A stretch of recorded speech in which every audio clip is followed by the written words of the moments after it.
په ختیځ زون کې کونړ هغه ولایت دی چې ډېرې شنې منظرې لري او ډېری غرونه یې په ځنګلونو پوښل شوي دي. د دې ولایت خلک هم تر ډېره پر صنعت، کرنه او مالدارۍ بوخت دي. د کونړ نرنګ ولسوالۍ یو شمېر ترکاڼان وایي چې د دوی کارونه د پخوا په پرتله ډېر خراب شوي دي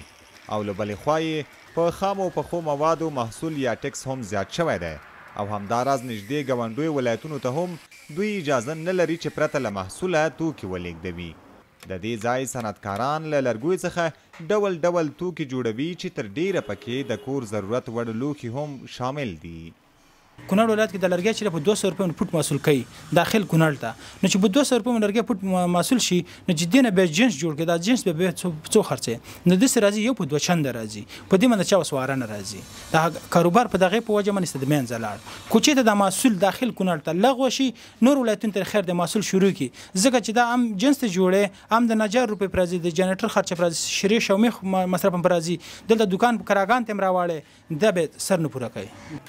د کونړ صنعتکاران وایي چې حکومت باید بهر ته د لرګیو د قاچاق مخنیوي په برخه کې جدیت وکړي او وایي چې په داخل د هیواد کې دي صنعتکارانو ته اجازه ورکړل شي چې په قانوني ډول د کونړ له لرګیو څخه بیلابیل توکي جوړ کړي ترڅو بهرنیو هیوادونو ته په ښه قیمت صادر کړي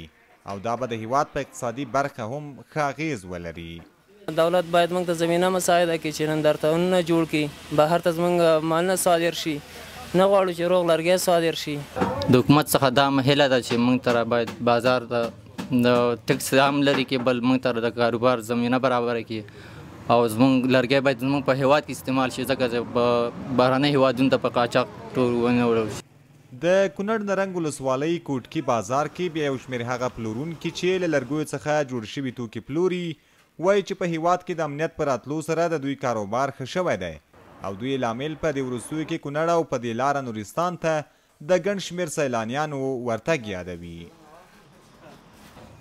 د تیر په پرتله ښه شوی دی په دې وروستي حالاتو کې. کونړ ته سیلدین نه ځي، په نورستان ته ځي، د افغانستان داخلي ولایتونو لکه قندهار، هلمند، کته ولایتونو څخه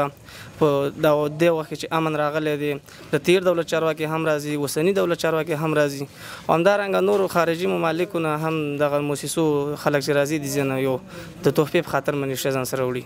د کونړ ولایت د ترکاڼۍ صنعتکاران وایي چې په ټول هیواد کې د نسبي امنیت په راتلو سره دوی ته د ډیر کار کولو او بازار موندنې ښه زمینه برابره شوې ده، خو له حکومت څخه غواړي چې په هیواد کې دننه د لرګیو په لیږد بندیز لري او محصول پرې کم کړي ځکه د دوی په خبره د کونړ زرګونه خلک په صنعتکارۍ بوخت دي. که چیرته حکومت یا د ستونزې حل نه کړي نو زرګونه خلک به بیکاره او شته فابریکې به هم بندې شي. عزت الله احمدزی، CMG کونړ.